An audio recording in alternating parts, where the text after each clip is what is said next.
Welcome to the Heavy Spoilers Show. I'm your host Paul. In this video, we're breaking down the X-Files. Season 5 was another amazing step forward for the series, with it averaging 20 million viewers every single episode. It was also just about to hit the big leagues too, with this season going towards the franchise's very first feature film. Because of that, the season comes in at just 20 episodes, which is actually 4 episodes less than last time. And yes, there was a time when a 20-episode season was seen as being less than. Due to the fact that this season built towards the film as well, this was also the first season that was all planned in advance. The season was also initially planned to be the last season of the show. Duchovny said that when things started picking up in those early entries, that everyone said they'd do 5 and then bounce. However, by the time 5 came around, everyone was rooted in, and when Fox said they'd greenlight another 2 seasons, everyone signed on. But the workload sounds like it was an absolute nightmare, and Duchovny and Anderson had to deal with shooting the film, shooting the show, shooting reshoots for the film, and then reshoots for the show. They were having to constantly learn lines from completely disconnected scenes, and I can't even imagine how much they had to deal with. Because of this though, there's several episodes that don't actually feature the actors, and we get certain ones centered around side characters. There's also some that they feature in very sparsely, but because of this, the team do some really creative choices. Postmodern Prometheus especially is an absolute standout, and we always have what will forever sit as the scariest episode of all time. For me personally anyway. That is Chinga, and we'll get to that soon as well. You also might be wondering why I'm not wearing a suit. Yesterday I shot a Dune video, it's about an hour and a half long, did it all in a still suit. It's way too hot, I'm not going through that shit again. I will wear a comfortable polo shirt for today, but I hope you appreciate it. Where we begin though is the episode redo, which picks up in the aftermath of Gethsemane. Now in case you forgot, Mulder was found dead from a self-inflicted gunshot wound, having basically been told that aliens were fake. Mulder got a call from Michael informing him that people were watching him, and after spotting something strange in his ceiling, he stormed out the apartment, which is when he went to the one above. This is where he learned that one of the Department of Defense agents had been placed there to spy on him. Mulder then shoots him as he goes for his shotgun, and with Scully, they then fake Mulder's death. If you remember the season last time, Scully was the one who confirmed the body, and though Skinner questioned it, he went along with the story. This then leads us to a panel which kind of plays throughout this episode, and the second part which follows in episode 2. What we have are a gripping pair of entries, and what I think are actually the best alien-centered ones in the show's history. Able to investigate things unchecked, Mulder ends up entering the Pentagon and going to the room that was shown at the end of the very first episode. He also comes across a room of alien bodies, and then the cure for Scully's cancer in a vial. However, upon taking it to the lone gunman to study it, they tell him it's simply deionized water. Oop!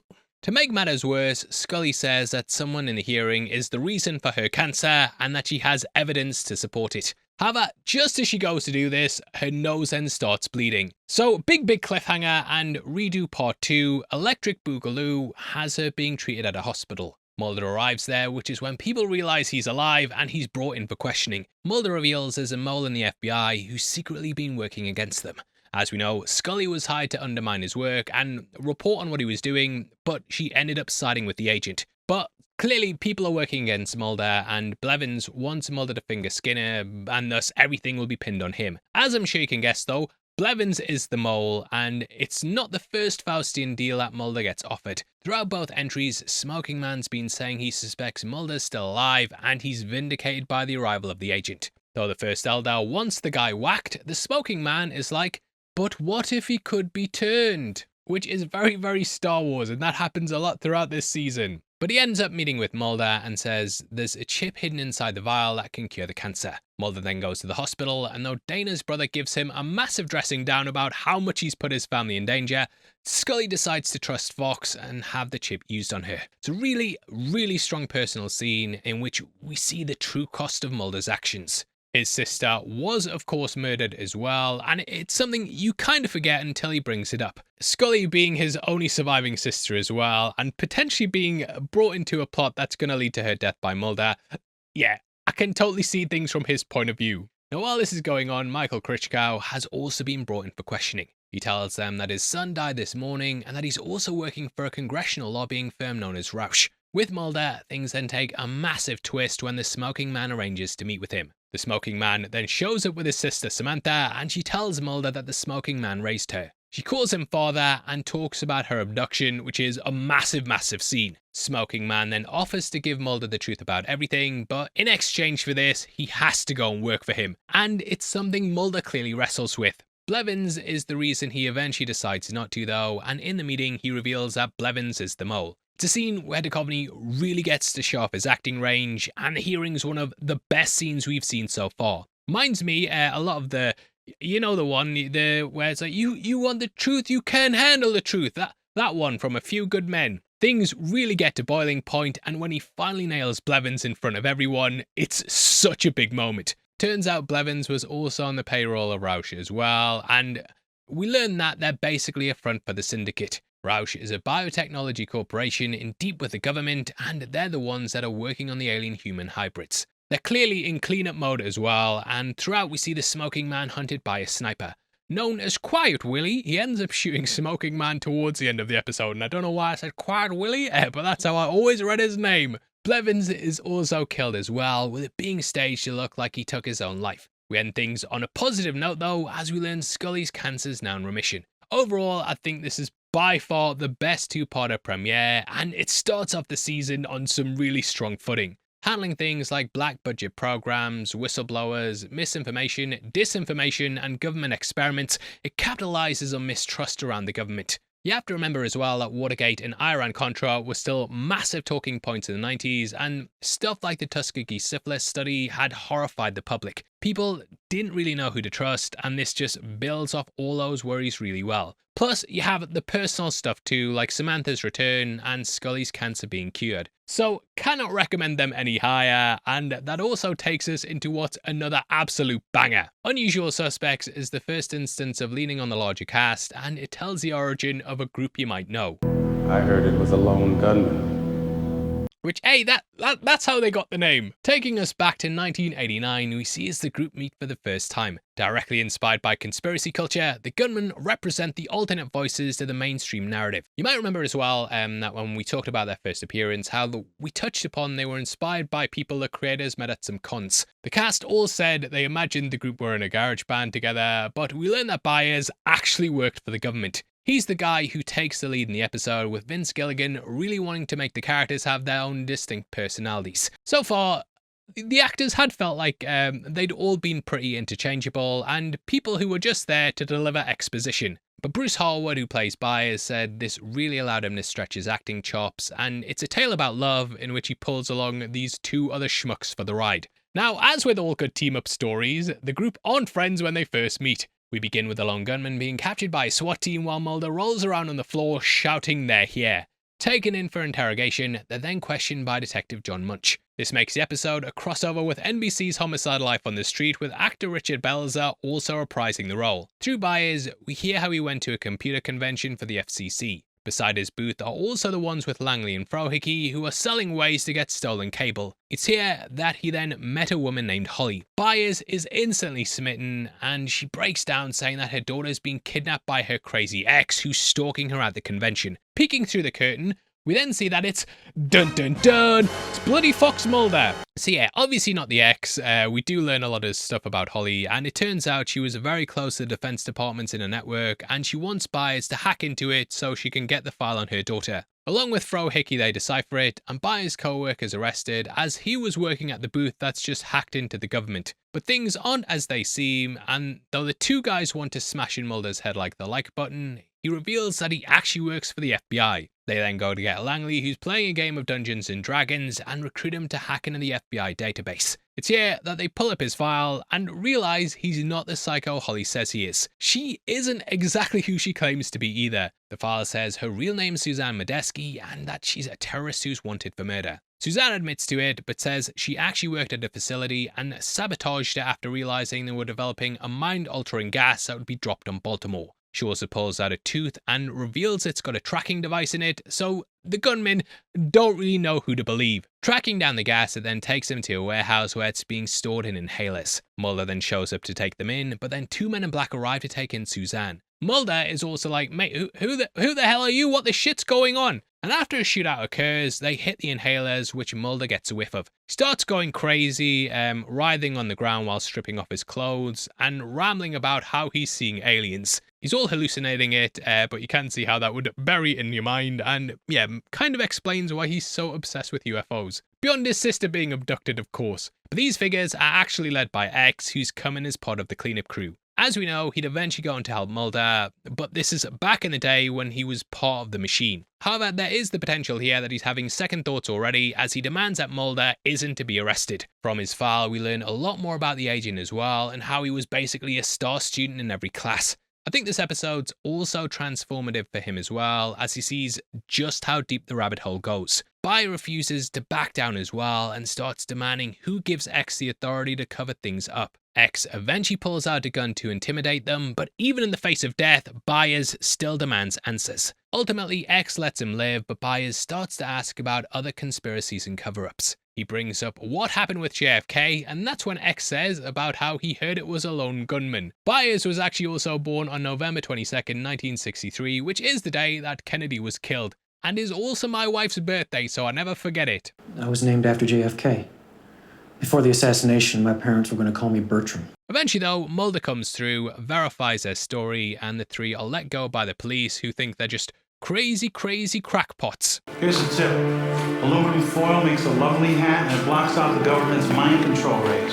But Suzanne has opened their eyes, and they run into her coming out the newspaper The Guardian. The paper was connected to exposing the truth, but even they don't believe Suzanne's story. She kisses Bayer, who says he still wants to help, but when a payphone begins to ring randomly, she realizes time's up. Also, I love the way Fro, Hickey and Langley knock some guy down in the street and then pick him up and just keep going. Langley is of course also a nod to the CIA as well, and it's such a smart thing to name a character. But ultimately, we end with X kidnapping Suzanne in the street and Mulder telling the gunman the file on her's been deleted. We then close out with them sitting down to discuss what happened, and the guy's just unloading loads of conspiracies on a very attentive agent. You want the truth? Yeah, I want the truth. You might want to sit down. This is going to take a while. Gives us an amazing ending that is not only a great origin story for them, but also a great way to show why Mulder became so focused on exposing the truth.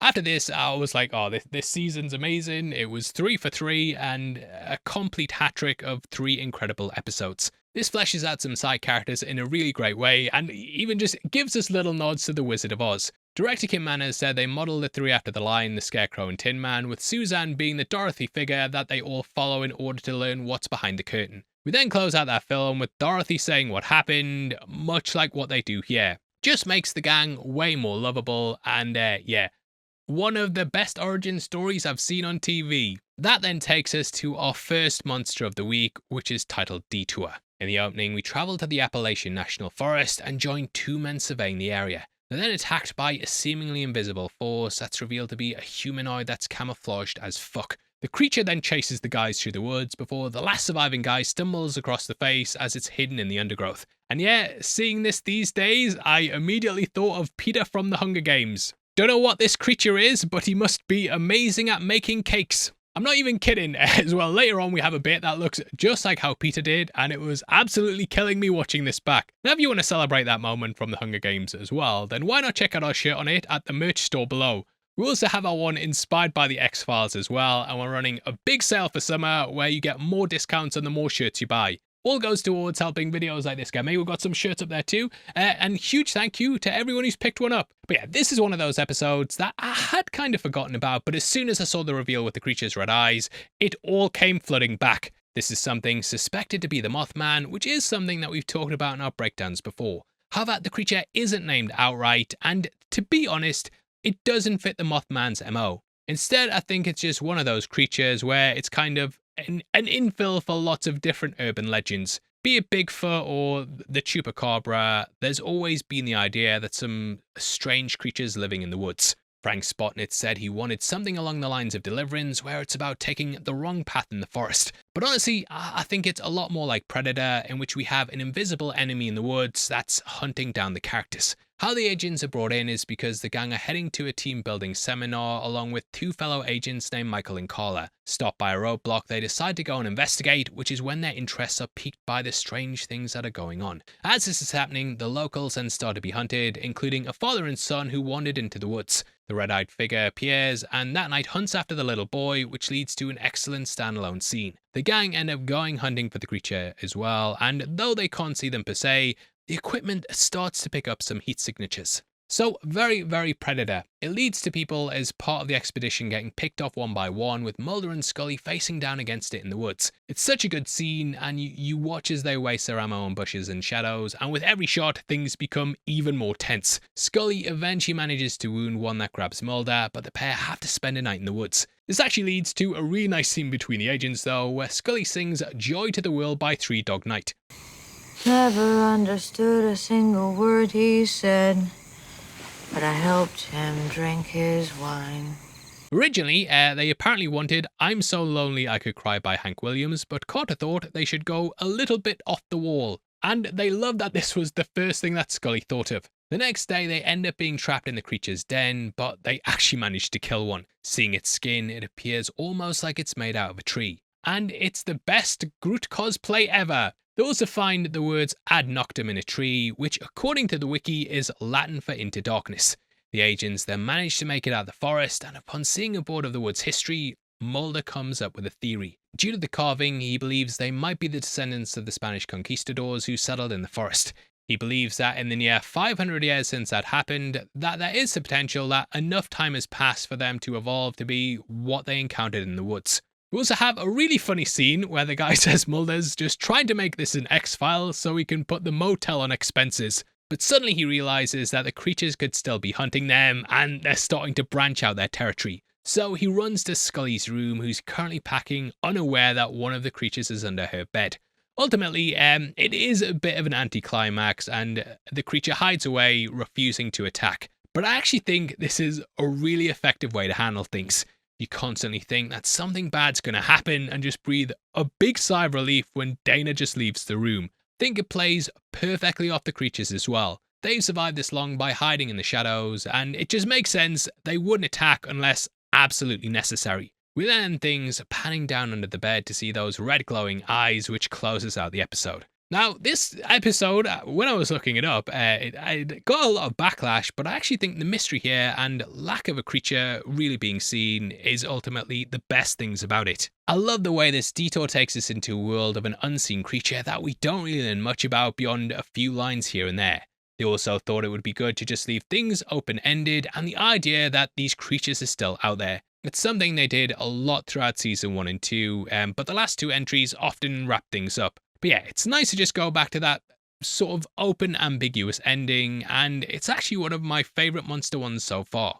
Where we go next is an absolute classic and one of the most creative and stylistic episodes in the entire show's history. That is the postmodern Prometheus. Mixing Jerry Springer with Cher and also a bit of Mary Shelley, it's one of those unforgettable episodes that actually feels like a completely timeless entry. Shown entirely in black and white, it evokes the classic Universal monster movies. He prefigures the postmodern Prometheus, the genetic engineer. The postmodern Prometheus is of course playing off the name of the full title for Frankenstein, and it's got several nods to it throughout. In it, we focus on a creature who's been genetically engineered by a mad scientist, and it's all about people learning acceptance, seeing beauty is skin deep, and that not every X-File needs to be a bad one. Begins with a comic book called The Great Mutato, and we meet Shanae Berkowitz, who's visited in the night while she's watching Jerry Springer. Springer appears as himself in the episode, and they actually wanted a big name to play Mrs. Berkowitz. That was Roseanne Barr, who the part was apparently specifically written for. However, due to scheduling conflicts, the actor couldn't commit.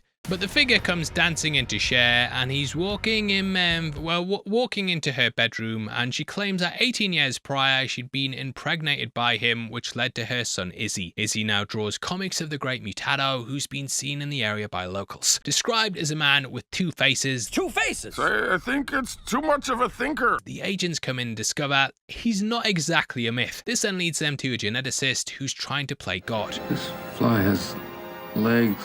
Growing out of his mouth.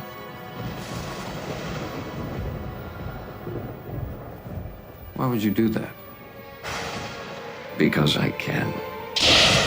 The Doctor's wife is then attacked with agricultural chemicals being found at the scene. This then leads to the Doctor's father, who he learns been secretly caring for Mutato. Mutato sits about watching movies like 1985's Mask, which was about Roy L. Rocky Dennis, with his mother being played by Cher. In case you haven't seen it, it's actually based on the real-life story of Rocky Dennis, who suffered from an extremely rare bone disorder. This gave him an enlarged head that caused severe headaches, which eventually led to his death. The movie and Rocky in general are all about resilience though, inner strength, and it being about what's inside that counts, which is something you can of course also apply to the episode. It also took clear inspiration from the Elephant Man and wanted to tell a tale in which a figure received the dignity he was seeking. Played by Chris Owens, you probably know the guy by now, and he's finally moving up the cast list, which we'll talk about more in just a bit. We also have stuff like the real-life affliction that causes hair to break out across someone's face, with a wolf boy being shown on Jerry Springer in the opening. Mulder uses this moment to explain what this condition is, and it shows that these are people rather than the freaks they've been portrayed as, especially when it comes to horror. I think where it takes a darker turn though is that we learn the farmer's been artificially inseminating the women while they're unconscious and impregnating them so Mutato has a bride. The farmer knows that he's lonely and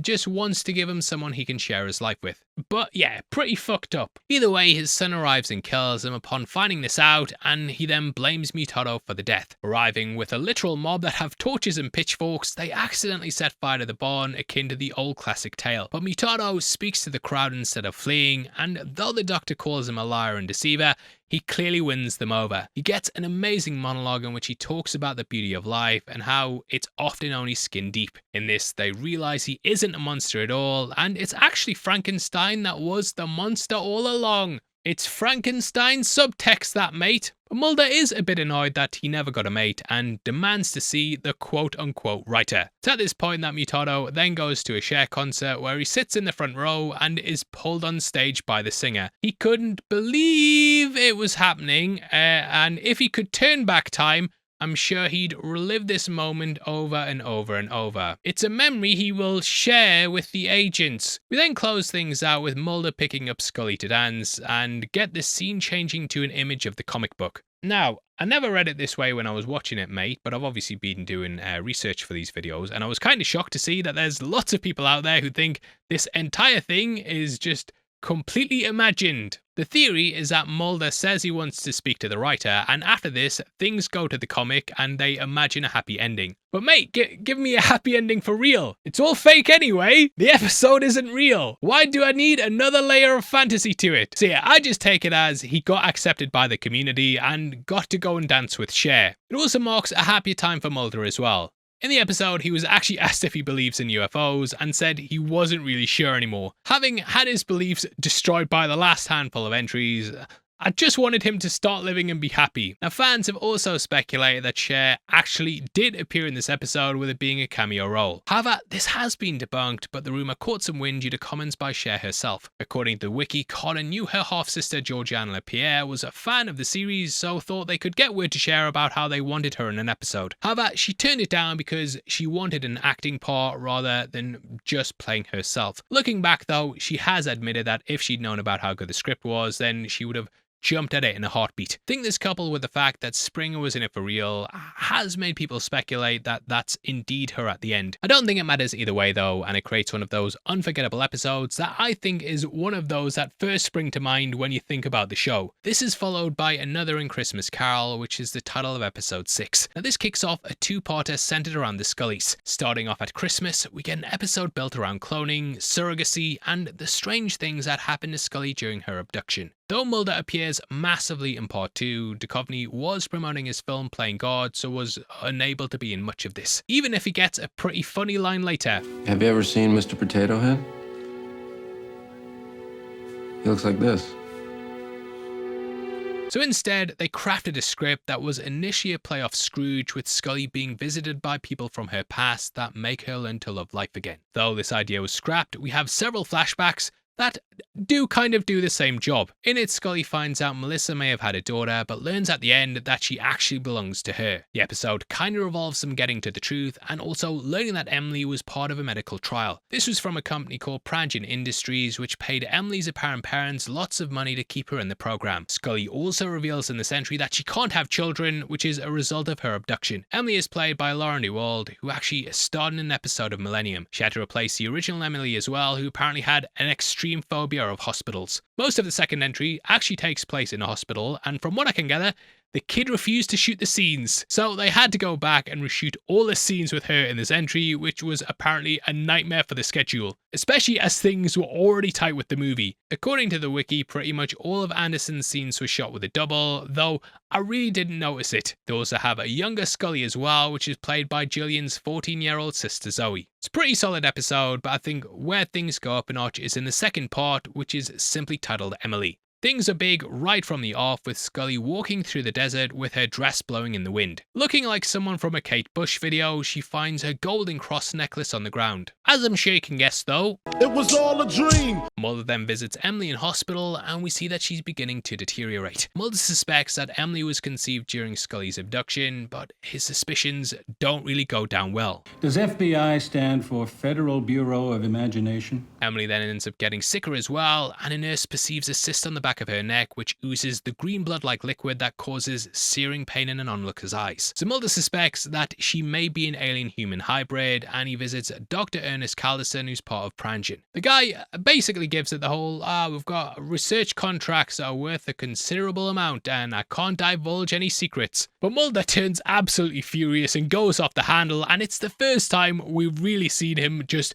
completely kick the shit out of someone. He even puts a gun to the guy's head and asks if he thinks his life's worth more than Emily's. Such a good scene, and Cauldron flees back to his bosses, who pierce his neck and kill him before transforming into the Doctor. This brings the shapeshifters into the episode in a big way, and while Mulder's investigating things, they constantly mislead and trick him. At the hospital, they discover that Emily is suffering from a cancerous infection, but it doesn't seem to be growing uncontrollably like cancers do. One of the Calderon shapeshifters then arrives and injects her with something, and manages to escape by taking the form of someone else. Meanwhile, Mulder tracks down Calderon's studies to a nursing home where he was treating people. Mulder learns Emily's mother's apparently called Emma Fugazi, but she's clearly far too old to have a child. Fugazi, of course, also means fake, and though this is her real name, there's actually no records of how Emily was born. Going deeper into things, he finds a fetus in a medical tube which is moving. Tracking Calderon, or at least who he thinks he is, we see Detective John Creech arrive and try to apprehend him. Mulder says not to shoot him, but he does so anyway, and we all know how that works with the alien blood. So Calderon takes his form and sneaks by Mulder, and then gets away without Fox learning any further answers. The gut punches then stack up, with Emily dying after slipping into a coma. Luckily, the detective has recovered, but along with this, the evidence at the nursing home has been completely cleared out. They still hold a funeral for Emily though, but upon opening up the casket, they simply find bags of sand and the cross necklace left behind. The bags of sand are of course akin to the desert that kicked things off, and the scene of her picking up the necklace reflects how that ended too. But Scully is ultimately robbed of closure because of this, and we end with the woman who thought she'd never have kids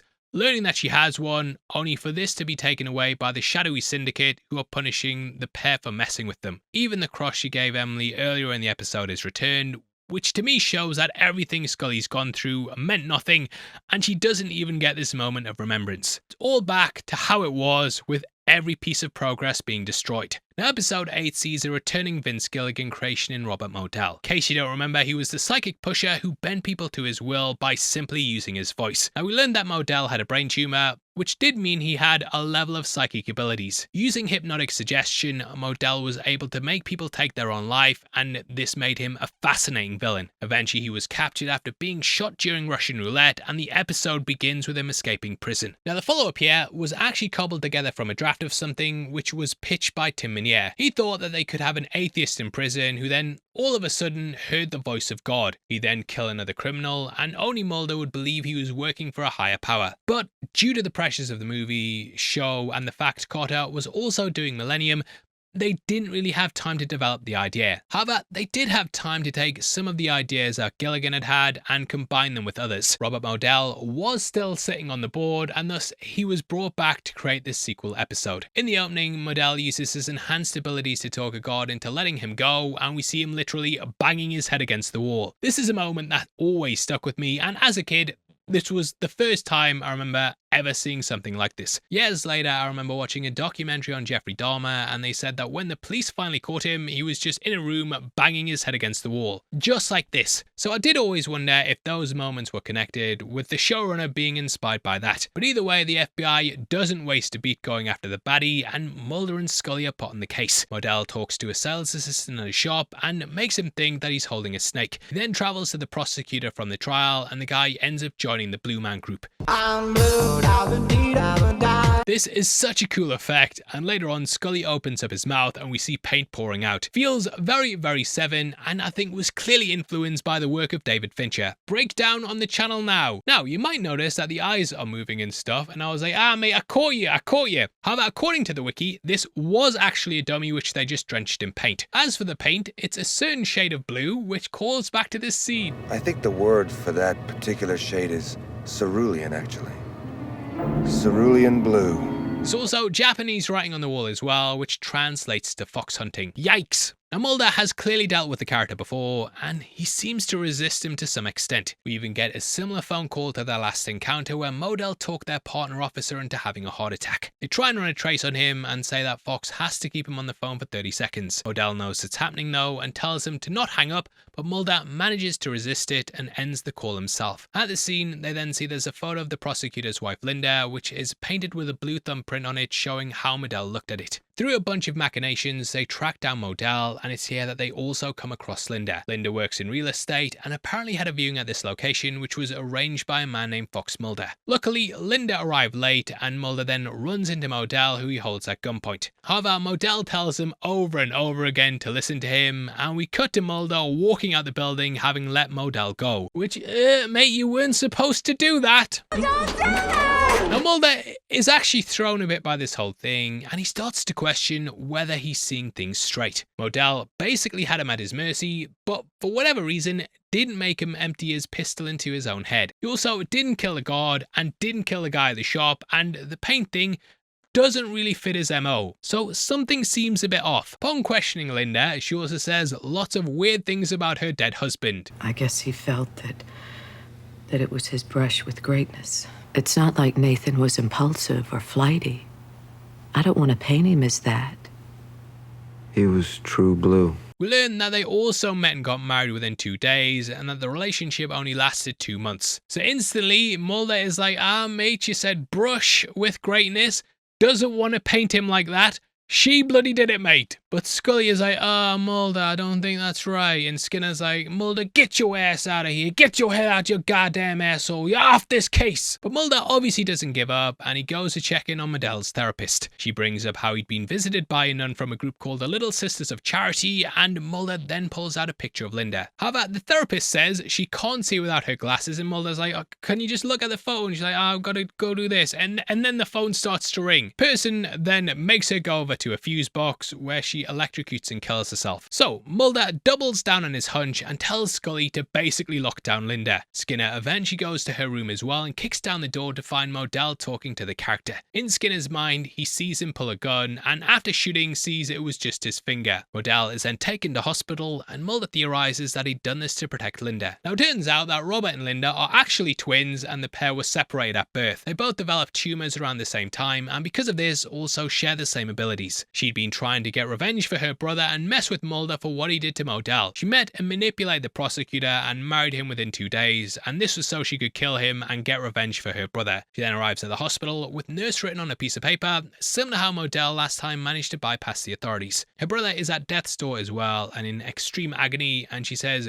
goodbye to him for the last time. She then soothes him using her voice and talks him into peacefully passing away. Leaving the nurse paper behind, Mulder checks the back, which has an address at leads him to the place where they first met Linda. It's here that Scully has her gun drawn and she seems to take her own life. Linda then arrives, pointing a gun, with Mulder going back and forth over whether to shoot her. She starts rattling off personal details about Mulder that only Scully would know, and thus Mulder's like, well, is this actually Scully? Someone then appears behind Mulder who she ends up shooting, and as I'm sure you figured out, Linda was just posing as Scully. We then end with Skinner thanking Mulder and saying that he won the game, but Mulder ultimately thinks that he lost. He was manipulated for quite a while and almost shot his own partner. Modell was blamed and died because he didn't stop his sister in time, and it's kind of a bittersweet ending. But an excellent episode. I'm so glad they brought Modell back as well, and having forgotten this episode, it was great feeling like I was experiencing it for the first time. Overall, this is an excellent follow-up from Pusher, and yeah, really enjoyed seeing it. Episode 9 is quite a heavy one, linked to abusive parents, strange occult forces of nature, and also repressed memory. The episode was known as Killer Trees amongst the creative team, but the real title was Schizogeny, which means the biological term for the creation of cavities by separating existing cells, which I'm sure we all knew. Going into this though, I knew the episode was considered one of the worst of the series, and because of that, wasn't hyped to watch it. Overall, it's kind of nonsensical, and I think it suffers from standing against some of the show's best. Written by Mike Wallager and Jessica Scott, this was the first episode the pair wrote for the series. Because of that, I think they were just finding their feet, and apparently it went through a number of rewrites and took a long time to finish up. In it, we join Bobby Rich, who does nothing all day but play those goddamn video games. This is MDK, which stands for Murder Death Kill, which went down a treat with people at the time, as I'm sure you can guess. His stepdad demands that he make something of his life and helps him do the chores, but Bobby runs off into the woods. Bill gives chase and eventually is pulled into the ground by some strange creature living under the surface. Now, Bobby is found at the scene of the crime and is obviously brought in for questioning. In the investigation, we learn that Bobby was abused, and the episode deals a lot with repressed memories coming to the surface. Bobby's bullied at school and thought of as a bit of an oddball, so this makes him the #1 suspect. However, Mulder thinks differently. It's through Bobby we also meet his classmate Lisa, who goes to therapy because of her abusive dad. Upon going home, Bobby shows up beside her window, which her dad is really pissed off about. He goes crazy, but then something yanks him through the window, and it's in this they find a splinter in his neck. The agents then investigate the tree outside the house, which is when they're met by a creepy as shit mysterious man who tells them that something bad's happening to the trees. Upon opening this one up, they see the woods covered in what appears to be blood. It's in this that Lisa and Bobby's therapist Karen takes the former to her home to take care of her. However, the truth is quickly revealed that she's the baddie when Lisa finds a body in the cellar. She's locked in there, and even when her auntie arrives to ask where she is, Karen plays dumb and sends her on her way. Lisa then calls out from the cellar, but this only leads to her aunt being stabbed in the back with a branch. Now, it turns out that Karen's dad was found in a mud puddle 20 years prior, just like what happened to Phil. There'd apparently been a blight in the town that had been killing all the trees, but upon his death, this mysteriously disappeared. We discover that Karen was also abused by him, and this created a dissociated personality within her so she could shield herself from trauma. This allowed her to get in touch with nature, and ever since then, she's been controlling the trees. Her dad's coffin's dug up and found full of roots, so the agents then go to her house and discover his corpse in the basement. Karen then runs for it, but Mulder gives chase. However, a tree is brought down on the road, which nearly kills him. Karen then arrives at Bobby's, and it's during this time we discover what's been going on. Bobby wasn't actually abused by Phil, even though he said he was, and Karen was simply trying to force others around her to be victims because she couldn't face up to her own abuse. Even manifesting this distinct personality has been her way of distancing herself from it. She then chases Bobby into the woods, which is where he nearly suffers a similar fate to Phil. Mulder then tries to tell her to end the cycle of abuse, but instead she also pulls him into the ground. This is when the mysterious man from before appears and kills Karen, which ends the hold on Mulder and Bobby. It's done now. No more. And that's where we end things, and yeah, sadly, I agree with the consensus. Though to my mind, First Person Shooter is the worst episode they ever did, I think this is definitely in contention. There's a lot of weighty themes that they tackle, but I don't think they deliver on them, and the tree theme itself, it just makes it a bit goofy. I think this was the case though, 2 new writers just coming on board, trying to think of what to do, but yeah, it pales in comparison to the rest of the series. Now, that takes us to the episode that I've been anticipating the most out of the entire bunch of episodes. Having said this, because I did feel like we might not get to season 5, I might give up at some point, but I'm going to be honest, I'm actually surprised at how much I've managed to stick to doing these breakdowns. I am knocking them out. I'm fucking killing it. I'm impressing myself. But yes, coming into this entire project, this episode was the one where I was like, I can't wait to talk about Chinga. Now, why that is because this is the episode that completely scared the absolute shit out of me as a kid. I'm embarrassed to say that I was 12 years old when I first saw it, and I should have been used to scary stuff by then.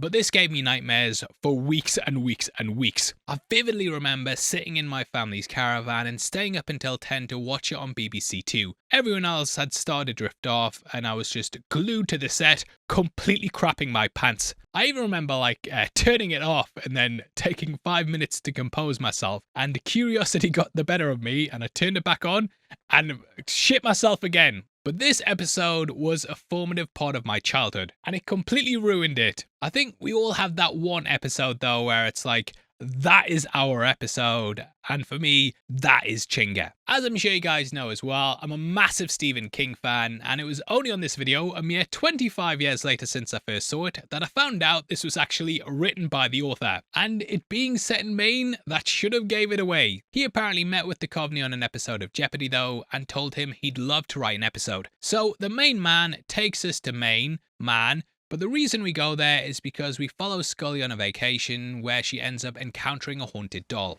You mean like Chucky? Yeah, just like Chucky. Haunted dolls have of course littered real-life haunted tales, and poltergeists have often used them as conduits. Annabelle is of course a massive thing as well, with the Raggedy Ann doll achieving worldwide acclaim. Robert the Doll was a notable real-life haunted doll too, and these creepy figures have dominated horror stories for a reason. I think it's all tied into the idea of the uncanny valley and how these dolls, they just have something off about them. Now in the introduction we meet mother and daughter duo Melissa and Polly Turner. Polly's clearly used to having her own way and basically acts like a spoilt brat throughout. Now, any parent has probably dealt with this at some point, but the issue with Holly is that her doll attacks those that upset her. Tempers flare in the supermarket, and it's at this point we see the store's butcher Dave. Polly doesn't like him, and though Melissa pushes on, she sees an image of Dave in the freezer glass with a knife in his eye. All of a sudden, the customers start clawing their eyes out in agony, and Dave in the back, Dave sees Chinga. I want to play. Ooh, and that was the first moment that Pooh touched pants. I think just how obscure it was though, and how we see the doll move slightly when we close in, that just sent me over the edge as a kid, and as a whole, I want to play is just burned into my mind. It's even to the point when I hear my kids like asking to hang out and they'll go like, Daddy, I want to play. I just hear in my head, I want to play. Even watching stupid meme stuff that isn't the same thing, it takes me back to this moment. Can we dance? I like to dance. I'm having a mental breakdown! Anyway, it's at this point we join Scully arriving at the store, who sees things going down and gives Mulder a call. There's two big running jokes throughout the episode where Scully is constantly pulled into the investigation and keeps sighing before saying, No, I'm just on vacation. Mulder is also clearly bored out of his mind as well, and constantly coming up with reasons to call her. We even end the episode with him sharpening pencils, which we learn he's been throwing into the ceiling. This started off a running joke in the series in which we'd often seen the character had done this. But as for the story, Scully's brought in help by Chief Jack Bonsaint. Played by Larry Musser, he actually portrayed 4 different policemen across the series. He's joined by his deputy Buddy Riggs, and we learn the town thinks Melissa's a witch. More and more people get hurt, including a daycare centre owner named Jane. Jane apparently slapped Polly when she was acting up, and one night Chinga decides to get revenge. We see her and Melissa driving in a car, and then a vision of Jane appears on the rear window. And Pooh was touching pants there as well. I remember that was the moment specifically where I turned it off. I can actually even remember imagining this woman banging against my caravan window, and it was one of those things that explains why I'm the way I am these days. Jane is then attacked in her home by the figure, and they masterfully set this up to a skipping record, which at the time was like the scariest thing I'd ever seen.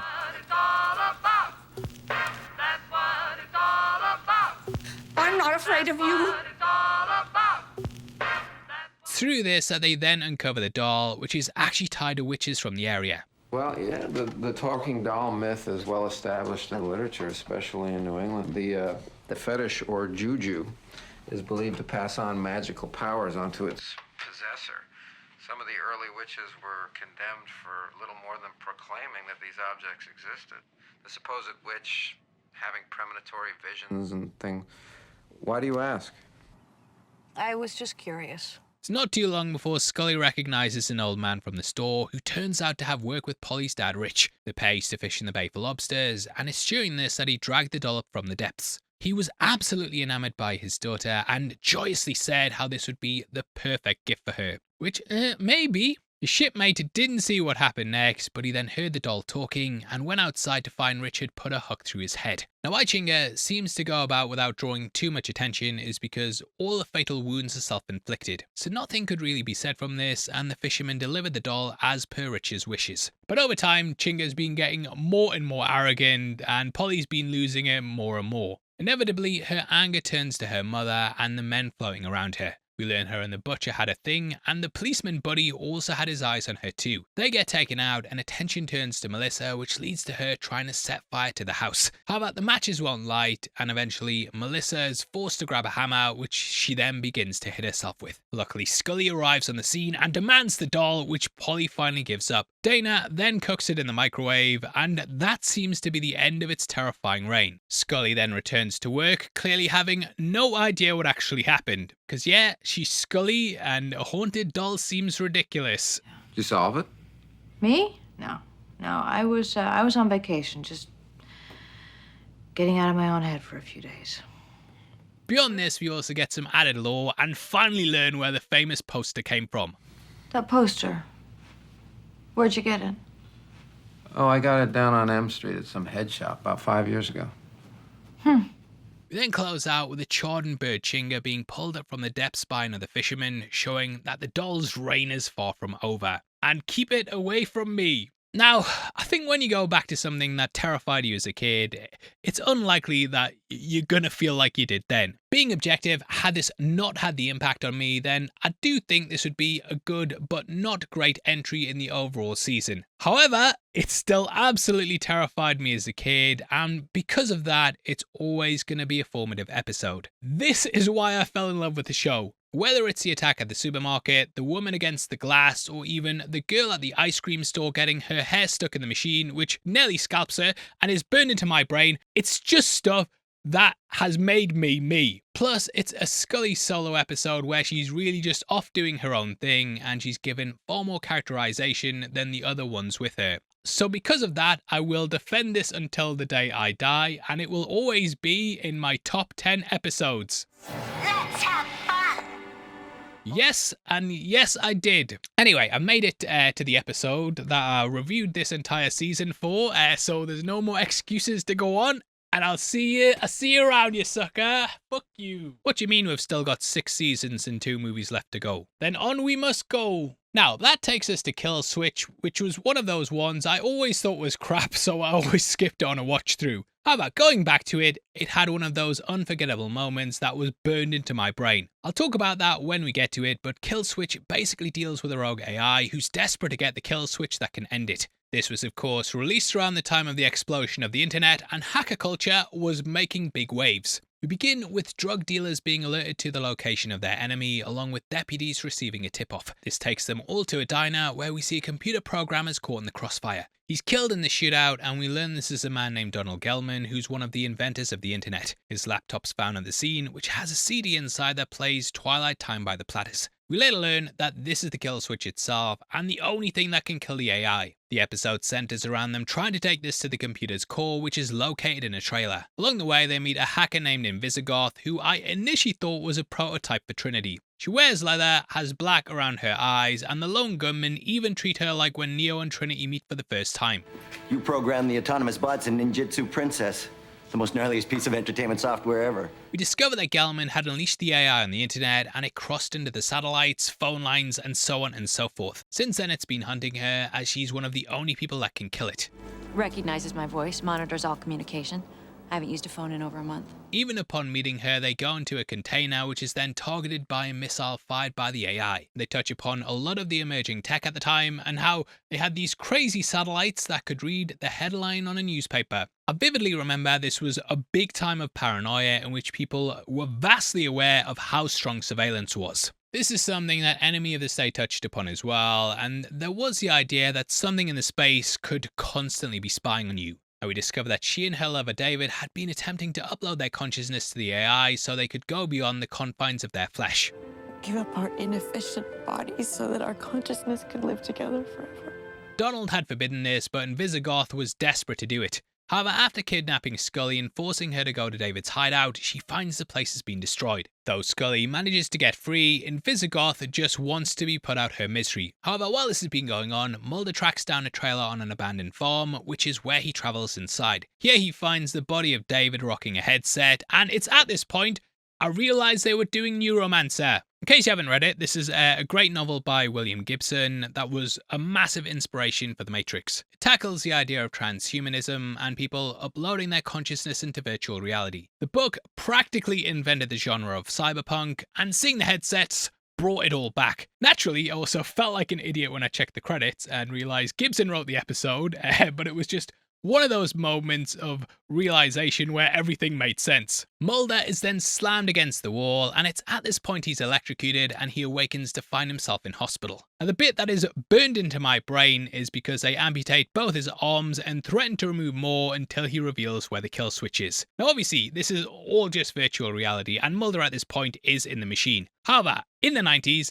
that twist hadn't been done to death, and I remember thinking like, well, how's he going to get his legs back for the movie? I've seen it in the trailer. They also tried different tactics beyond the sexy nurses and bring Scully in at one point to try and save him. She also wants the kill switch as well, and it's nice seeing the manipulation tactics of the machine, even though stuff like this has been completely done to death since. But back then, it was quite a new idea. Scully and Goth eventually track him to a trailer and they insert the CD into the drive. However, it's in this moment that Goth puts herself into the machine and uploads her consciousness before then destroying the trailer. Mulder suspects she may be out there in the ether, and we end with her leaving a message to the lone gunman saying, "Bite me." There's also a trailer that kids are scared to go to, and yeah, very, very nice way to end it. Now, though I think it's one of those episodes I didn't really like growing up, I really enjoyed watching it this time. Neuromancer is a book I fell in love with very, very recently. I can't talk about stuff beyond that just yet, but there is something that's happening on the channel quite soon, or might be out already. I don't know what's happening. I'm under NDA, but I'm very excited to talk about it. And yeah, it was just nice seeing something similar happening with the agents. It feels very much like a piece of its time, but there's lots of cool things that took me back to the 90s. Beyond that, the episode clearly had its fans as well, and the band Killswitch Engage actually took their name from this entry. That takes us to another of my favourites, which is the legendary Bad Blood. Beginning with a kid fleeing for his life, we see him being chased through the woods by a very mysterious man. This man then catches up to him and stabs him through the heart with a stake. "You're killing me, Smalls!" Dana then appears right behind them, and the man is revealed to be Mulder. He then fishes around in the kid's mouth and pulls out some fake vampire teeth, which is where things really begin. Oh, Now, the episode is primarily framed as the pair in the aftermath of that attack, getting their story straight to how things led to this. We learn the kid's family suing the FBI for roughly $400 million, and that the pair's in some deep, deep shit. So they run through their stories and make sure they line up, with each of them kind of differing on the finer details. What do you mean, what am I going to tell him? I'm going to tell him exactly what I saw. What are you going to tell him? I'll tell him exactly what I saw. Now, how is that different? We learn that the pair took a trip to Cheney in Texas, which is likely named after Lon Chaney Jr. and Sr.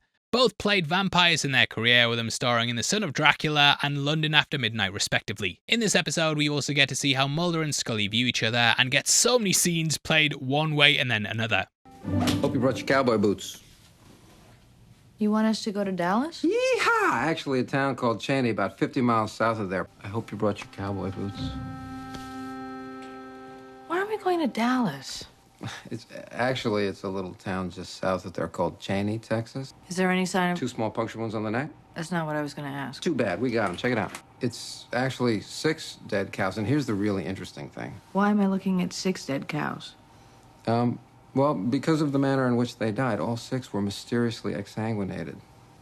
And? And 2 little puncture marks right here on the neck. Look, I got a slide of that. Even things like them swapping sides during certain scenes is such a great touch. Throughout, Scully looks just constantly fed up with Mulder, and it absolutely killed me that he sees himself as like some poor innocent guy and that she's constantly shitting on his party. Having completed the autopsy, I checked into the Davy Crockett Motor Court. The name of it was actually the Sam Houston Motor Lodge. I think it just plays on witness testimonies really well and how things aren't exactly the way that you remember them happening. Now, it turns out there's been a spate of dead cows showing up with their blood completely drained, and the agents unwittingly wander into a town full of vampires. Well, it's obviously not a vampire. Well, why not?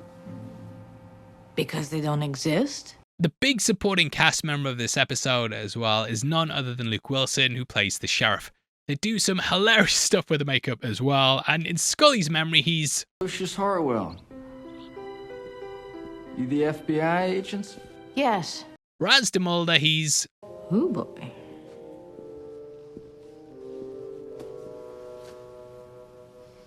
Y'all must be the government people. I'm Lucius Harwell.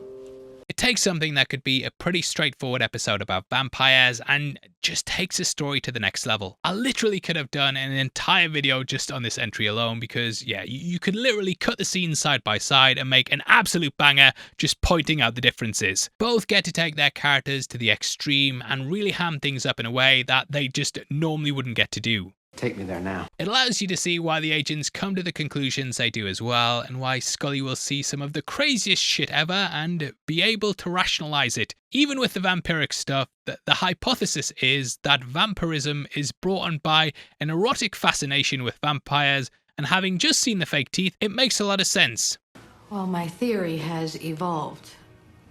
We also see the boring side of her job as well, including the long, dull autopsies that you often just skip over. In this, she discovers the man's last meal was a pizza, and this lays the groundwork for a reveal later on. Hungry after having just gone through his stomach, she orders pizza herself, and Mulder then arrives. Scully has to go and do another autopsy though, for which he absolutely kills himself laughing about.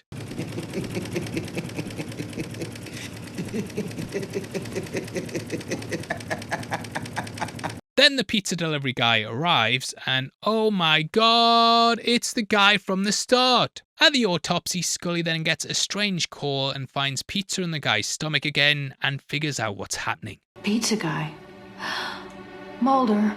Now that line delivery would normally be absolutely terrible, but the fact it's all this overly dramaticized memory just makes it work incredibly well. Sometimes bad acting can be good. Chilean, you are the best. It's in this that we basically get the results of the start, with Scully saving the day, Mulder chasing after him, and then him being staked through the heart. Now this is Ronnie Lavelle Strickland, with Lavelle being a nod to Xander Harris from Buffy the Vampire Slayer. His character also had the same middle name, so yeah, nice little Easter egg there.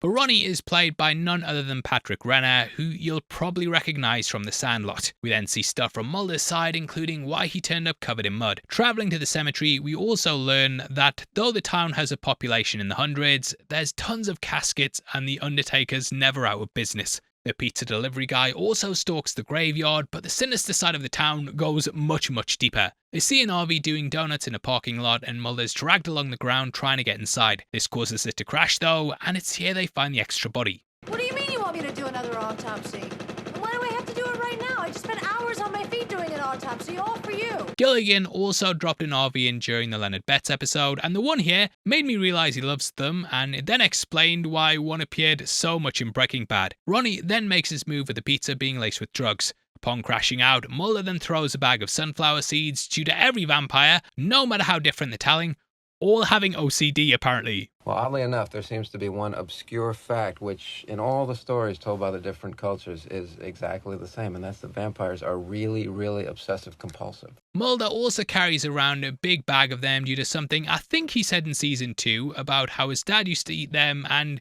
he carried on this habit. You know, when I was a kid, I would have nightmares. I would wake up in the middle of the night thinking I was the only person left in the world. And I would hear this. What? My dad would be in his study eating these. And I apologise if it wasn't season 2, mate, but I've done over 120 episodes at this point. My brain is fucked. Tossing them all over the floor, Ronnie then has to stop and pick them up. Oh, man. What'd you have to go and do that for?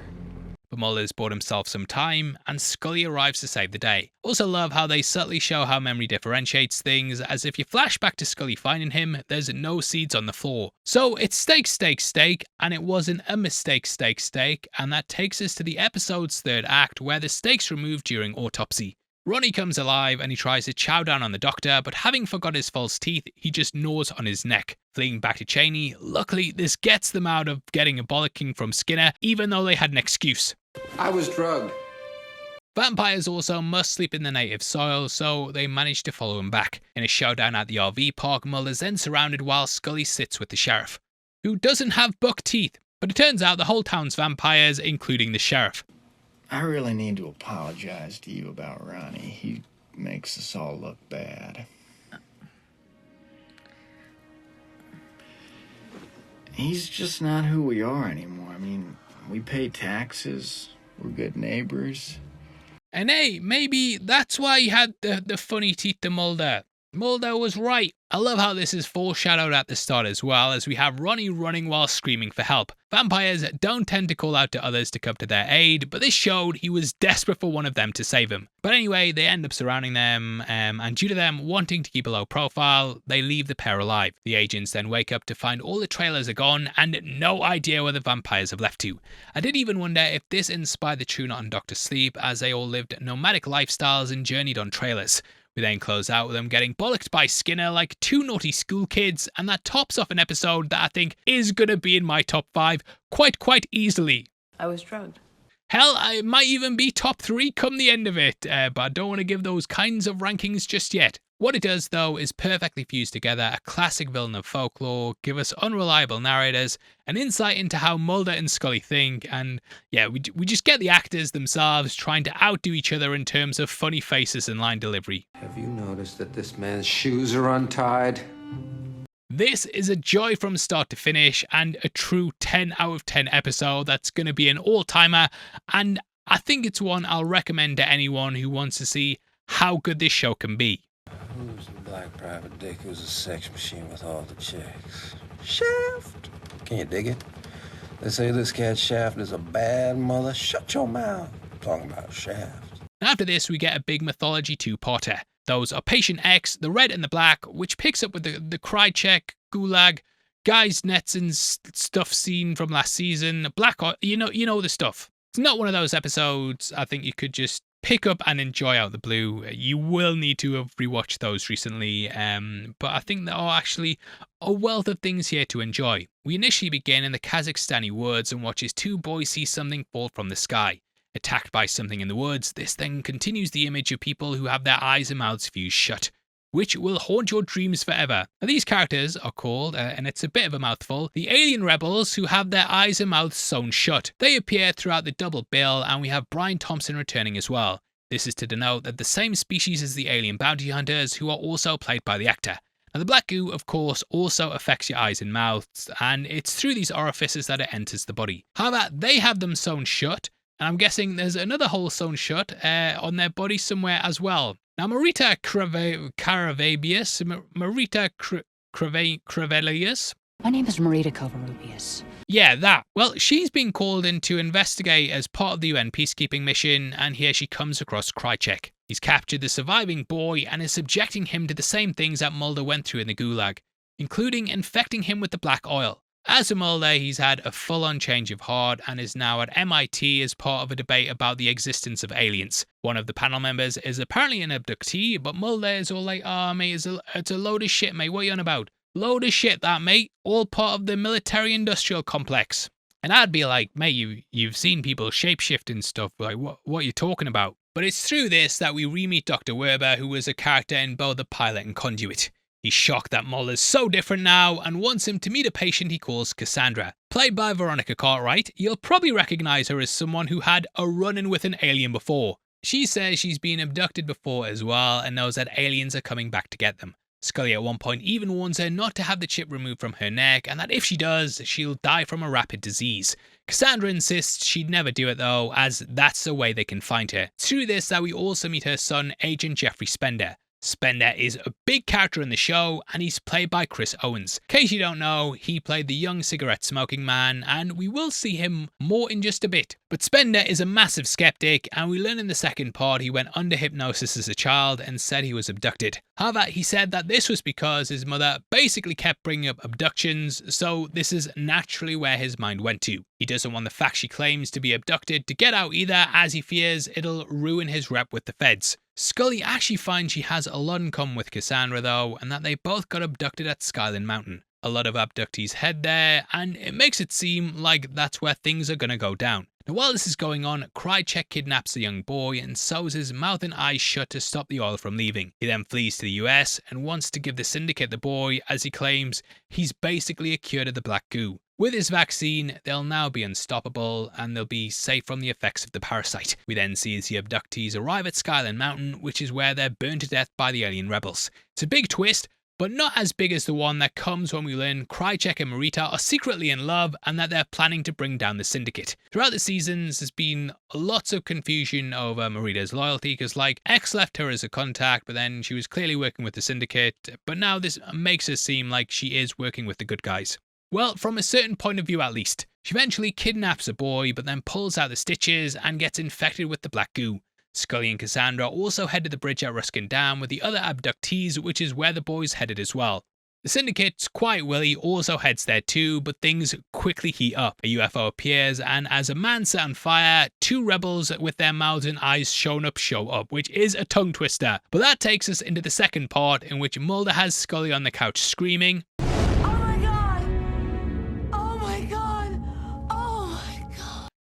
Not like that. Where we begin though is with a wee young boy running through the wilderness. Don't know why I said it like that, but the lad is played by the son of the producer Joseph Patrick Finn, and all the victims at the mountain are named after staffers on the show. Picking up a letter from a mysterious man, this is labelled for the FBI. Whoever wrote it also addressed it to their son, and it leaves a dangling mystery that we get closure on at the end. We then cut to Mulder, who arrives in the aftermath of the Ruskin Dam attacks. Luckily, Scully is found safe and sound, but Cassandra is completely missing. Scully initially doesn't remember anything, but upon being put under hypnosis, she starts to recall things. This includes a spaceship arriving that killed the rebels before then abducting Cassandra. Meanwhile, the vaccine is given to Marita, and though it initially seems to fail to work, there is still some optimism. So the well-manicured man then meets with Krychek to further discuss the cure. As this is going on, a rebel alien crash lands at an Air Force base where it's captured by the military. The rebels are actively working against their colonist brothers, and there's sort of a civil war going on between the aliens. The title, The Red and the Black, is thought to refer to the novel Le Rouge et le Noir, and this is about duplicity and basically the idea of faith versus belief.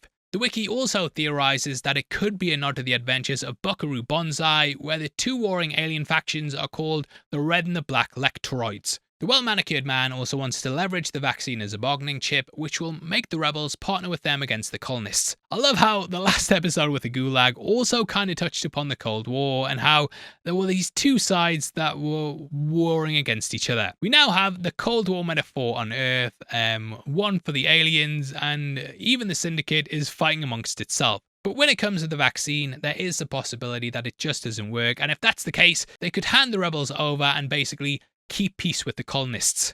This creates a lot of conflict with the Syndicate, and in the end, they decide to turn over the rebels. Krychek then ambushes Mulder in his apartment and tries to get him to buy his story about aliens. He says that the war between the aliens is heating up, and that vaccinating the rebels will slow down Earth being colonized. So the rebels cannot be handed over. Scully also meets with Spender, and after seeing the video of him giving accounts of an abduction that didn't happen, she starts to question her own. But Mulder is back sipping the Kool-Aid, and the visits from Krychek have made him start to reconsider whether the aliens are actually the military. And mate, you proper flip-flop from one to the other, you. But they decide to head to the base where the ship has crashed, and we see the return of Quiet Willie. Only issue is, is that he was killed during the attack by the UFO, and this is actually the shape-shifting bounty hunter. He's come to kill the rebel, and Mulder and Scully see him when they're stopped at the gates. Mulder then does his usual and makes a break for it, and he comes across the aliens with a shapeshifter about to kill the rebel. Another rebel then enters before there's a bright flash of light. With Merida, the vaccine also comes through and works, so they now have a way to fight the black oil. We then return to the kid from the start, with us getting a return to sender. The sender is then revealed to be the smoking man, and that's how we close things out. That takes us to episode 15, which is centered around the McCarthy-era Red Scare. This was a time of paranoia in the US where people thought their neighbours could be hiding something dark within them. As we learn, there is something within certain people in the episode, but in general, it just fits in with a show about shape-shifting aliens and people distrusting the government's actions. We begin in 1990 with a police officer and landlord arriving at a dilapidated house to evict the person inside by force. Named Edward Scare, they find an almost mummified body in his home before then being attacked. The policeman shoots him in self-defense, and in his dying words, he says the word Mulder. This leads to Fox going to a retired FBI agent about one of the very first X-Files. Through him, we go way back into time into the 50s and learn about the beginning of the X-Files. Do you know what an X-File is? Yeah, sure I do. Why don't you explain more? Why don't you file them under you for unsolved? That's what I did until I ran out of room. Yeah, I knew that. In this, we follow a young Arthur Dales who's played by Frederick Lane. He's one of those faces that I'm sure you'll recognise from loads of stuff, and Skur is played by Garrett Dillahunt, and it's nice seeing parts of the pair's early career. Dale arrests Skur for being a communist, but that night he apparently hangs himself in his cell. Dale's obviously torn up by this and actually blames himself because, in his mind, you shouldn't be arrested for thought crimes. The Red Scare was just a massive thing at the time though, and it involved the government trying to root out communism. I'll let them explain as well, because it's also where the name Travelers comes from too. Senator Joseph McCarthy and FBI Director J. Edgar Hoover join forces. Working through Congress, the senator from Wisconsin and the legendary lawman vow to wipe out the red menace within our own federal government. Roy Cohn, chief counsel at the McCarthy hearings, warns communist mind control can strike anywhere, at any time. It is those Americans sympathetic to the communist cause, the so-called fellow travelers, who pose the greatest threat to our national security. So he goes to his family, but sees that Skur's all fine and dandy. Well, to a point anyway. He goes to arrest him, and a strange spider-like creature appears from his mouth. Luckily, some guy's like, hey, what's going down there? So Skur makes a run for it, and Dale writes up his report. The next day, though, he's warned by Roy Cohn to change his story so it omits all mention of Skur. Cohn was a real-life lawyer at the time as well, and was someone who was counsel to McCarthy. He also mentored a young Donald Trump and was quite big in the US. Cohn was actually disbarred from law in the 80s though for trying to force a dying client to leave everything to him in his will. Cohn died a couple years later of AIDS, and this was after years of denying he had HIV. So he's quite an interesting character to have in the show. We also have the father of the FBI, J. Edgar Hoover, appearing at the 38-minute mark. He talks about the threat of communism, with this dialogue being taken from a speech by McCarthy. Played by David Fredericks, he also comes over from playing McCarthy in Musings of a Cigarette Smoking Man. Dale's partner also features in this meeting as well, but he's never named in the entry. Due to his connection to Mulder though, and the way he appears here, people have suspected he might in fact be the smoking man. Skur next kills a German doctor, and we learn he was experimented on during the Second World War, and that a symbiotic parasite was placed into his body. This organism feeds on its victims by leaving his mouth and entering theirs, where it can feed on them before returning to the host. The doctor was one of the people that placed this within him, and it builds off the real-life human experiments that the Nazis did on prisoners.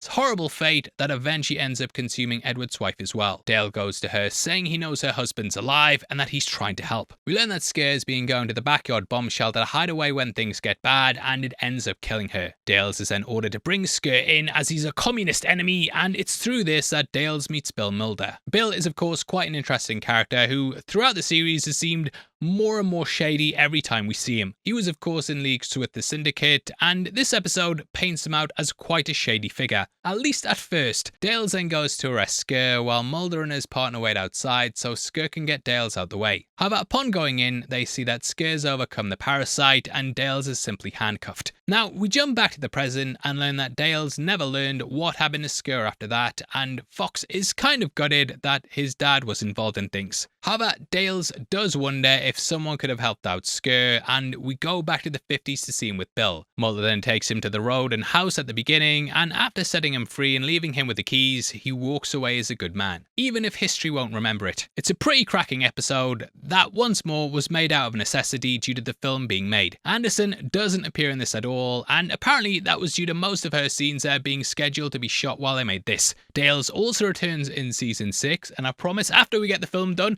we will go back to that. Episode 16 is then titled Mind's Eye, and it involves a blind woman who sees things through the eyes of a killer. Eventually revealed to be her father, her mother was killed in childbirth and she was born without sight. However, since then, she's seen things through the eyes of her dad, including some of his very heinous crimes. Recently released from prison, she ends up trying to take the fall for him and confessing for the crimes.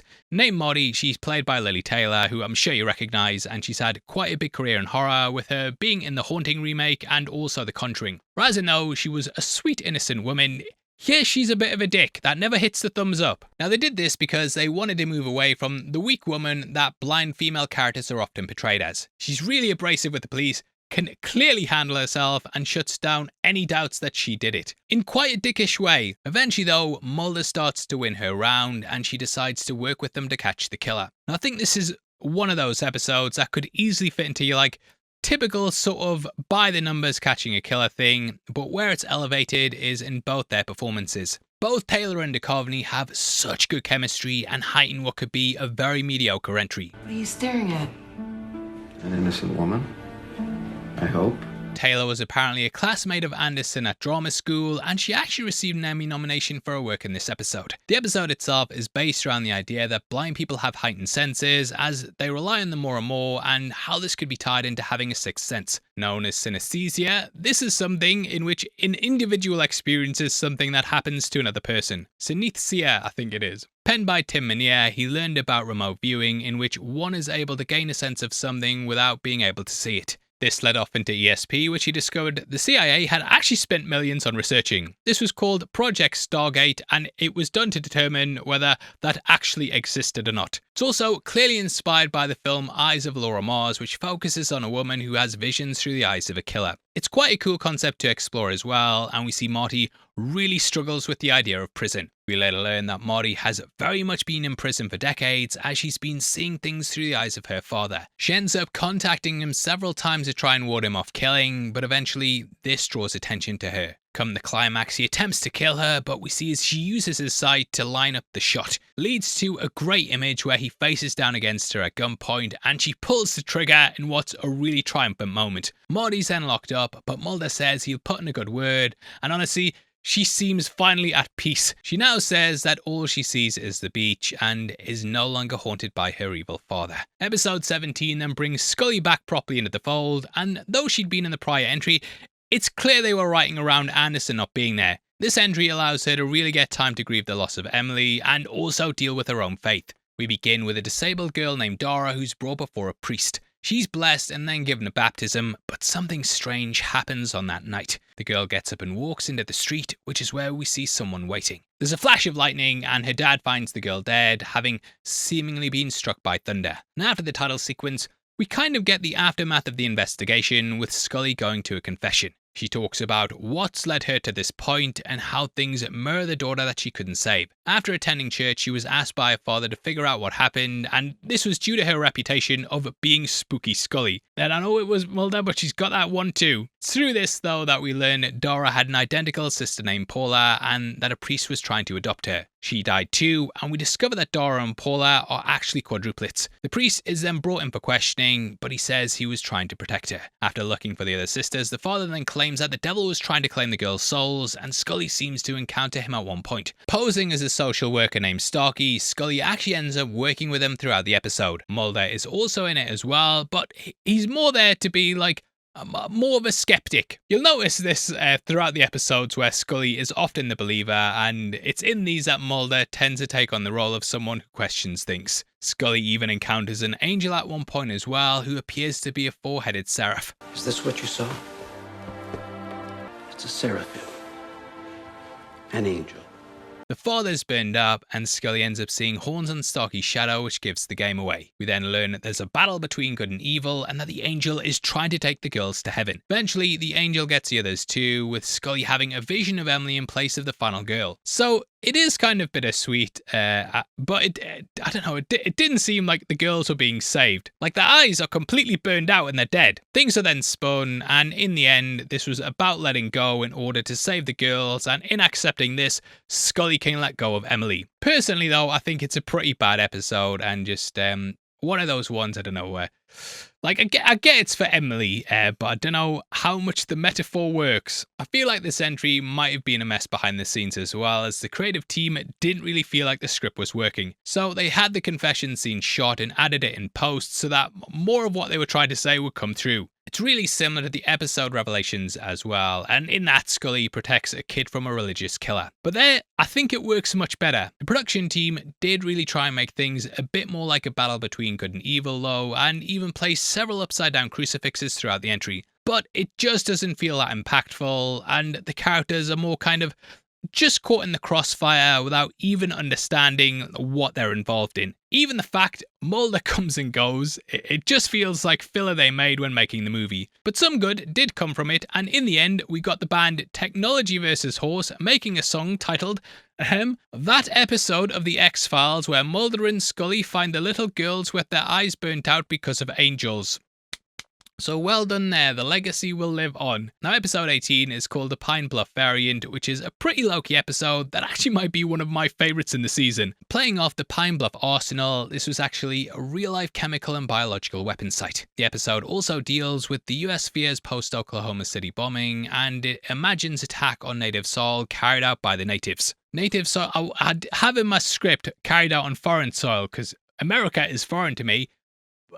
Is native soil a correct word? I try to word that well. But yeah, around the time the Cold War was over and America had a new bogeyman, which would then be replaced by the events of 9/11. But this kind of sums up the fears at the time and is such a good episode to look at being as like, I don't know, almost like a time capsule. In it, we begin with the FBI attempting to apprehend one of the heads of an anti-government militia named the New Spartans. Some of the FBI sit in a van while Mulder jogs the park, keeping eyes on the target. They watch a handoff and Mulder then gives chase, but we later see that Mulder actually lets him go. As for the guy who got given the item, he's been attacked by a flesh-eating virus, and the fear is that this could then be unleashed on the public. Now where the main talking point of the episode comes from is that you kind of question Mulder's allegiances. The only reason I tolerate your methods is because the governments are worse. The target is also named Jacob Haley, and it becomes clear that Mulder's in leagues with him. The creative team said they wanted to really capitalize on Mulder's arc throughout the season and have him in a position where he's potentially seen so much that he just becomes an extremist.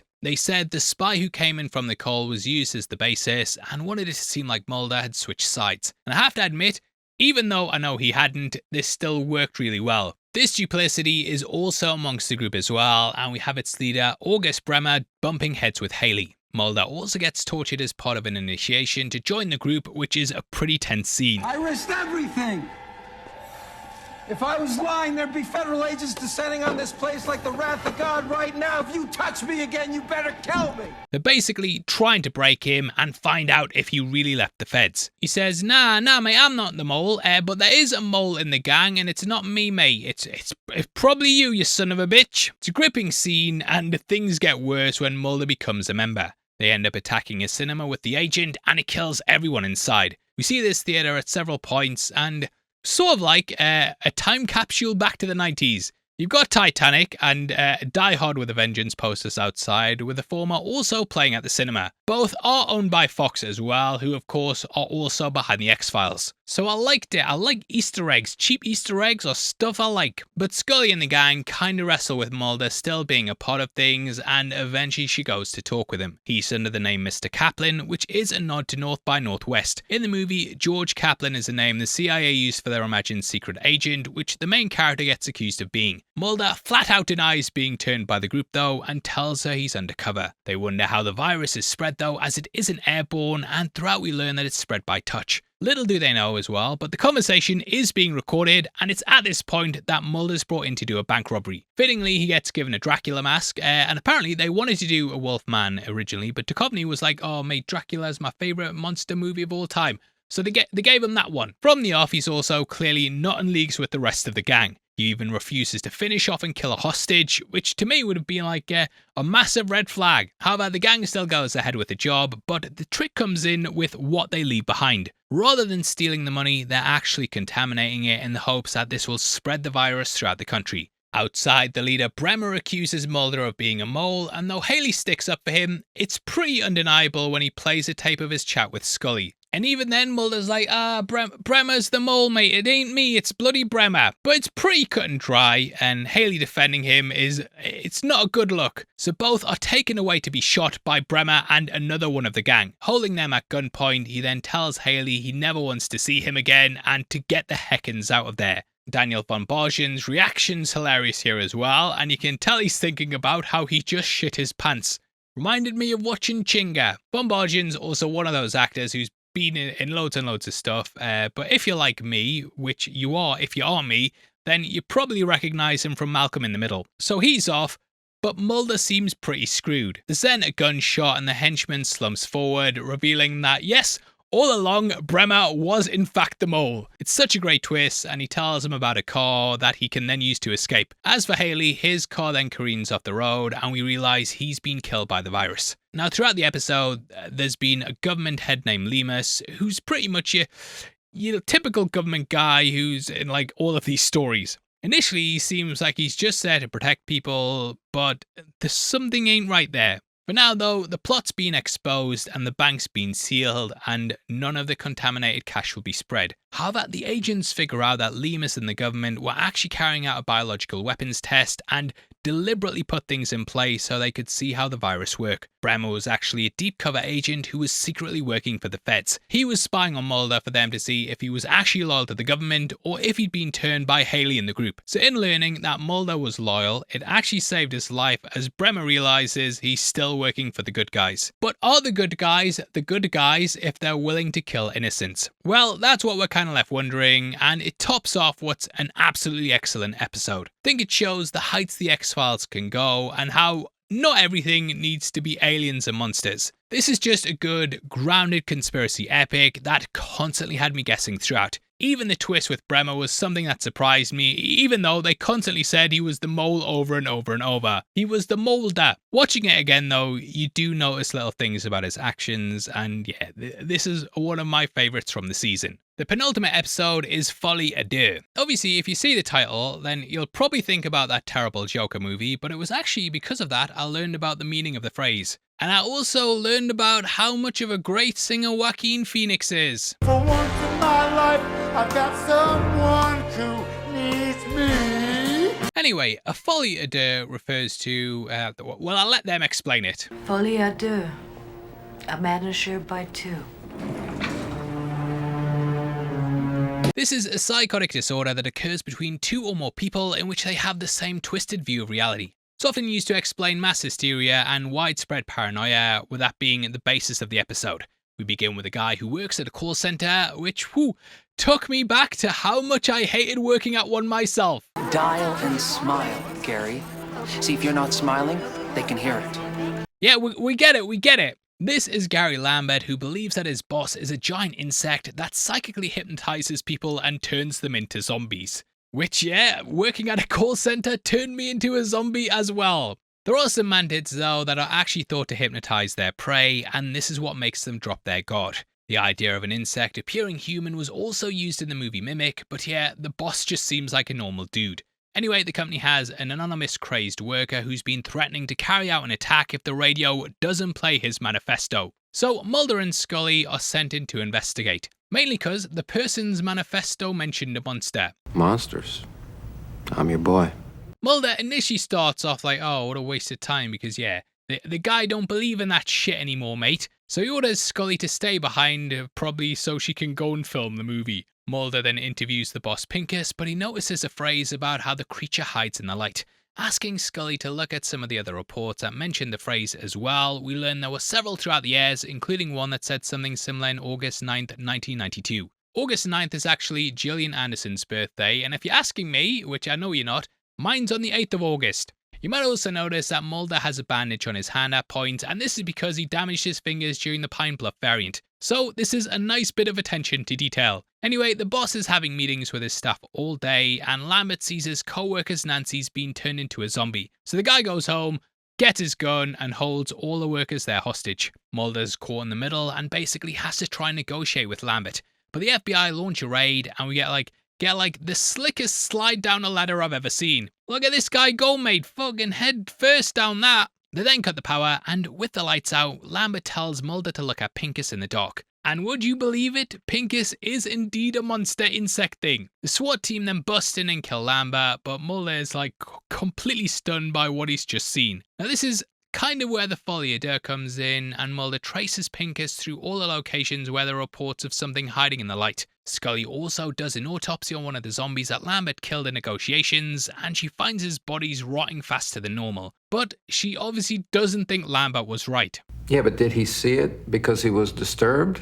Or was he disturbed because he saw it? Eventually, she and Mulder realize the creature leaves a mark on the back of its victim's neck, which gives away they've been taken by the monster. Similar to an ant colony, these figures become drones and serve their master in getting other drones. Mulder then starts to hunt Pincus and follow his movements. He's also stalked by his drones and sees a woman being taken by the creature. The creature itself is like a big black bug, and according to the wiki, the crew thought it looked like shit. This was a big black suit, and they only shot it in the dark because of this. So you might notice that every time the creature's on screen, they have almost a stop motion effect.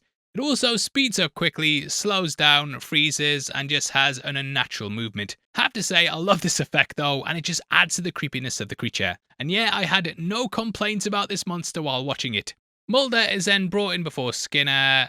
Pincus pops up behind Skinner to eat him, and Mulder pops up and smacks him in the face, basically. So yeah, the guy looks mental, so he gets sent to a hospital, which is where he's looked after by a strange acting nurse. Don't let the bedbugs bite. Mulder then spots the creature bang at the window and calls the nurse to let him out his handcuffs. But she simply unlocks the window, and yet, dun dun dun, she's got a scar on the back of her neck. Luckily, Scully arrives, and though she's denied being allowed to see Mulder, she gets a little glimpse of the woman as a zombie. Rushing to the room, she then shoots at the insect, and it dives out the window and out their lives. Now obviously Skinner calls her in and asks what happened, and she also says that Mulder's mentally sound. She can't really tell him about the insect, but does say that Pincus and a number of his employees have vanished without a trace. She's not sure if she even believes what she saw, and perhaps she's now getting that folie à deux as well. We then end with a call center worker, a lot like Lambert, noticing there's something strange at his job. So yeah, the cycle continues, and overall this is a pretty great entry that I think at least gave us a good monster for the season. I think unfortunately though, it did kind of show the stresses of the film, as you don't really see much Mulder and Scully. And it's starting to show now. Obviously, the entire series was built on the relationship between the pair, so it's kind of a shame the odd episode we get with them is actually one where the pair don't really interact that much. However, that film is right around the corner, and that now takes us to the end, which is what the finale's called. Again, this was actually supposed to be the show's last episode, and after this, the entries would all be movies. Like I mentioned though, plans changed during production, and this kind of works as a tie-in with season 6 as well, with episode 1 there being called The Beginning. But in this, we see a child chess champion who's almost sniped by the lawyer from Jurassic Park. However, at the last second, he not only calls checkmate and beats his opponent, but he also maneuvers out the way of the bullet. Told they're investigating the hit, it's been requested that Mulder be kept out the briefing. He then arrives to see it's held by Agent Spender and instantly spots what's happening with the kid. I think Agent Mulder is right.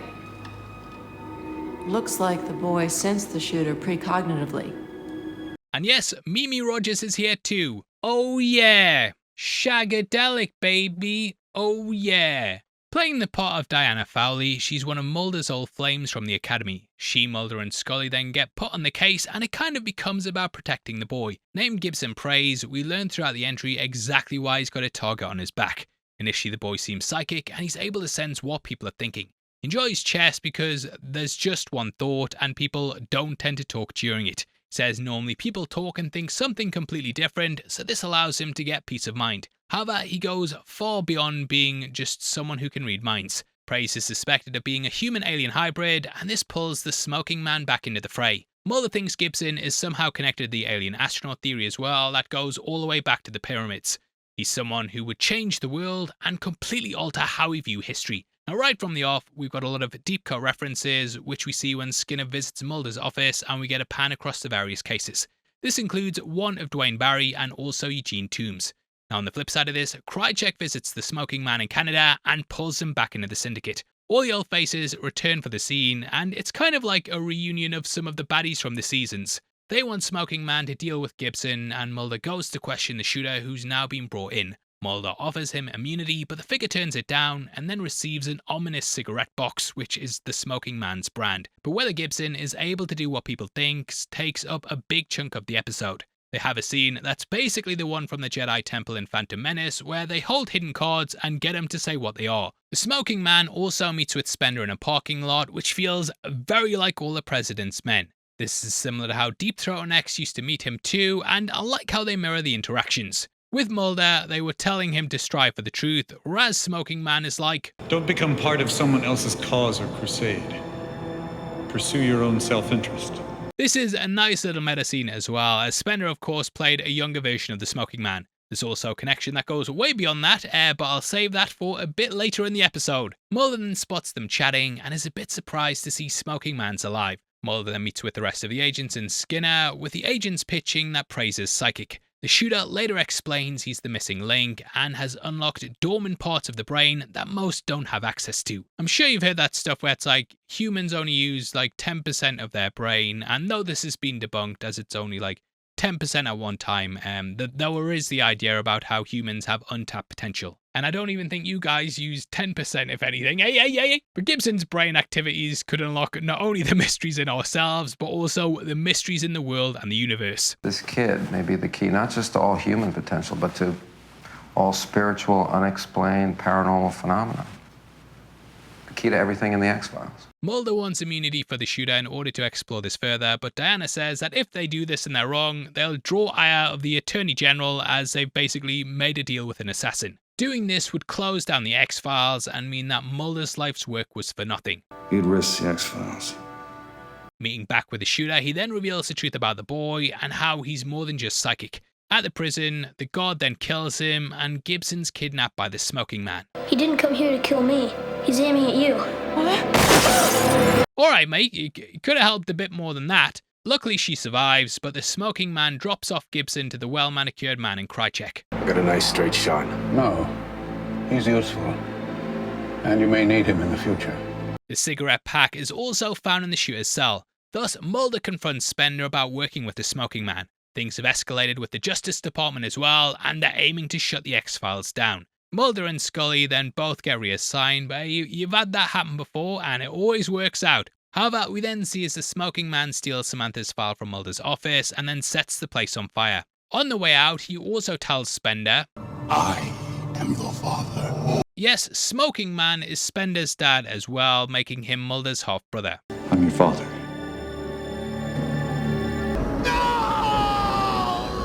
Luckily, he's saved by the bell as the fire alarm goes off while the office burns up. Mulder and Scully then arrive to find it's too late though, and all the files have been completely destroyed.